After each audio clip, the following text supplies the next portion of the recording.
মেরিটোক্রেসিকে প্রাধান্য দিতে হবে, মেধাকে প্রাধান্য দিতে হবে। আমরা খালি অমুকের ভাই ভাই বলে দেন, আমি ওকে বিশ্বাস করি সকাল 6টা থেকে রাত্রি 12টা পর্যন্ত খালি তদবির, এবং সেই তদবির গুলো হচ্ছে আমরা পোস্টিং টোস্টিং এই সমস্ত দরকার আছে সেগুলো করতে হবে, সেগুলোকেই যদি আমরা প্রথম গুরুত্ব দিই তাহলে তো আমার মুশকিল হবে। আরেকটা ব্যাপার আছে, সবাই শুধু ঠাকুরগা চলে যেতে চায়, এদিকে চাকরি করে আমাকে স্যার একটু দেন, ঠাকুর বদলি করে দেন, আমাকে এটা এই ধারণাগুলো বাদ দিতে হবে, একটু বাইরে যেতে হবে, বহির্মুখী হতে হবে, তাহলে কিন্তু আমরা খুব ভালো করতে পারবো। এখন একটা সময় এসছে আমাদের ইউনাইটেডলি কিছু করার, ঐক্যবদ্ধ ভাবে করার, যেটা আমি আপনাদেরকে নিশ্চয়তা দিতে পারি। আমার পক্ষে যতটুকু শক্তি আছে সম্ভব হবে আমি পুরোপুরি আপনাদের সহযোগিতা করব। আমার স্বাধীন থাকবে জেলা সমিতির কাছে যে সবাইকে দিয়ে তা হবে না, একটা কোর কমিটি তৈরি করে, সেই কোর কমিটি গুলো ঠাকুরগার প্রবলেম গুলোকে আইডেন্টিফাই করে তারা এই কাজগুলো শুরু করবে, যাতে করে আমরা তাদেরকে সঙ্গে নিয়ে যেতে পারি। আপনারা শুনলে খুশি হবেন, ঠাকুরগার মেডিকেল কলেজের জায়গাও প্রায় নির্ধারণ হয়ে গেছে। এই জায়গাটা আমরা আশা করছি 27 সালে মেডিকেল কলেজের ছাত্র ভর্তি করা সম্ভব হয়। আমরা ইতিমধ্যেই ঠাকুরগা বাইপাসের জন্য এবং 4 লেন করার জন্য আমরা চিঠি দিয়েছি মিনিস্ট্রিকে। আমাদের তো এখন 1 মাস হয়নি, আমরা এখনো গুছিয়ে উঠতে পারিনি, আমরা এখনো জানি না যে কোন মিনিস্ট্রিতে কি আছে, কোথায় কাজ করতে হবে, কি করতে হবে সেটা বলা মুশকিল। তারপরেও আমরা ইতিমধ্যে এই কাজগুলো করেছি। আমরা ঠাকুরগাঁও ইউনিভার্সিটি যেটা, সেটা তো ইতিমধ্যে আইন হয়ে গেছে, আমরা চেষ্টা করছি খুব দ্রুত একজন ভাইস চ্যান্সেলরকে নিয়োগ দিয়ে এই কাজটা শুরু করা। তৃতীয়ত হচ্ছে যে আমি যে ফিল করি ঠাকুরগাঁওয়ের সবচেয়ে বড় সমস্যা হচ্ছে দারিদ্র এবং আমাদের ছেলেদের আনএমপ্লয়মেন্ট। অসংখ্য ছেলে, আমাদের শিক্ষিত ছেলে বেকার হয়ে আছে, তাদের কর্মসংস্থান সৃষ্টি না করতে পারলে কোনো লাভ হবে না। এই জন্য আমাদের যেটা দরকার যে আমাদের ঠাকুরগাঁয়ে ব্যবসা বাণিজ্য বাড়ানো দরকার, শিল্প কলকারখানা বাড়ানো দরকার, এবং যেহেতু আমাদের কৃষিভিত্তিক এলাকা, এই জন্য কৃষির উপর ভিত্তি করে শিল্প কলকারখানা তৈরি করতে হবে।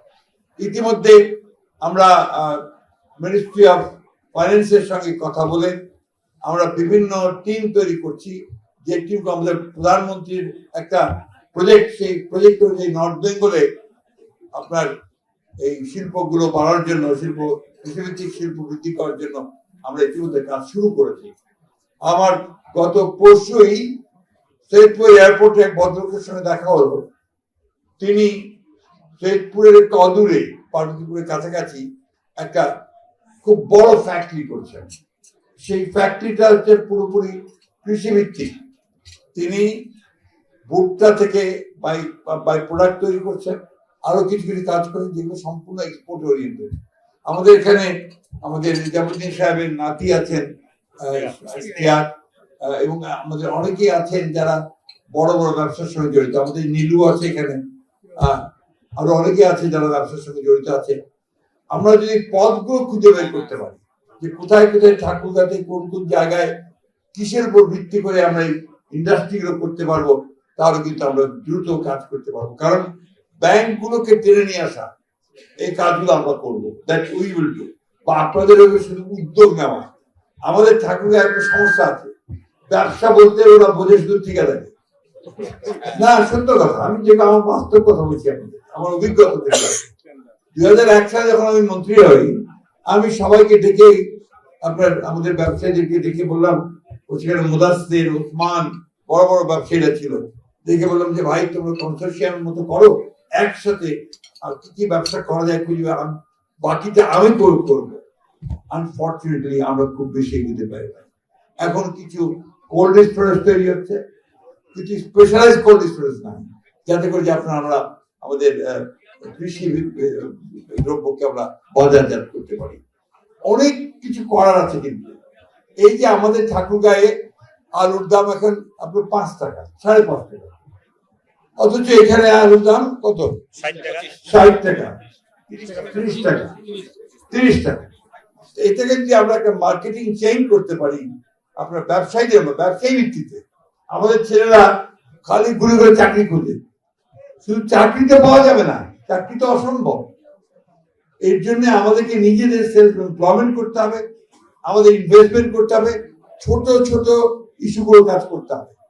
আমি ইতিমধ্যেই ফাইন্যান্স মিনিস্ট্রিতে বলেছি যে আমাদের যারা মর্টগেজ রাখতে পারবে না, যারা বন্ধক দিতে পারবে না, তাদেরকে 10 থেকে 20 লাখ টাকা পর্যন্ত পুঁজি দেওয়ার ব্যবস্থা করতে হবে।